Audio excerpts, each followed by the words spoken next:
umaga, Lupao, Nueva Ecija. Hello Philippines and hello world. Another day, another vlog. At eto nga at nakita ko na ang aking anak na si Riley Yuan. Super cute na bata. At eto nga at tulog na tulog. Napuyat nga daw siya kagabi kaya napakahimbing ng tulog niya. Abi kagabi nga daw iyak ng iyak. At eto nga at bibigyan ko ng anting-anting. O diba pak na pak.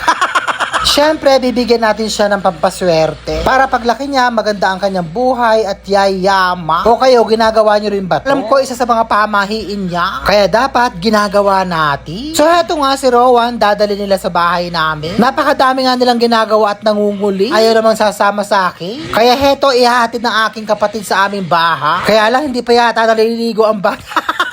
O diba, napakaaliwalas ng kapaligiran namin. Sariwang-sariwa ang hangin at amoy pinipig. Charot. Kaya si Maron gustong-gustong tumira dito.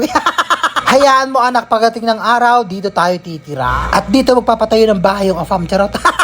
Diyos ko Lord, sana magkatotoo. So ayun nga at nakita ko nga to. Nagluluto nga sila gamit ang uli. Mas masarap naman ang pagkain pag ganyan ang proseso ng pagluluto. At heto nga at nakasakay na kami ng kolong-kolong papuntang bayan. Para mamalengke ng ihahanda namin mamaya. At heto nga at andito na kami sa palengke. Nagpapasalamat nga ako sa Diyos kasi nga yung mga magulang ko magigilas pa. Kahit na may mga edad na, mabibilis pa nga silang kumilo. Parang mga edad 50 lang. Pero ang nanay ko 70 years old na yan. Tapos yung daddy ko 75 years old na, pero nagbubukid pa. So ayun nga at inuno na namin dito. Bibili nga ako ng iluluto ko mamaya. Garlic buttered crabs, shrimps, and mussels.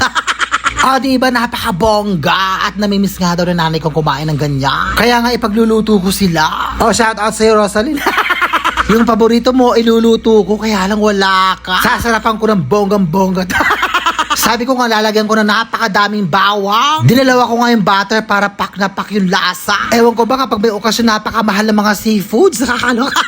At heto nga, shout out po sa inyong lahat. Hindi ko na kayo iisa-isahin. Manood na lang kayo ng vlog ko. Heto nga at patuloy kaming namimili. Mabuti na nga lang at inilista ni nanay lahat ang kanyang bibiliin. Kaya napakabilis naming namili. Heto at kasama namin si Precious na gabit-bit. Dalawa kami. Napagkabigat-bigat nakakaloka.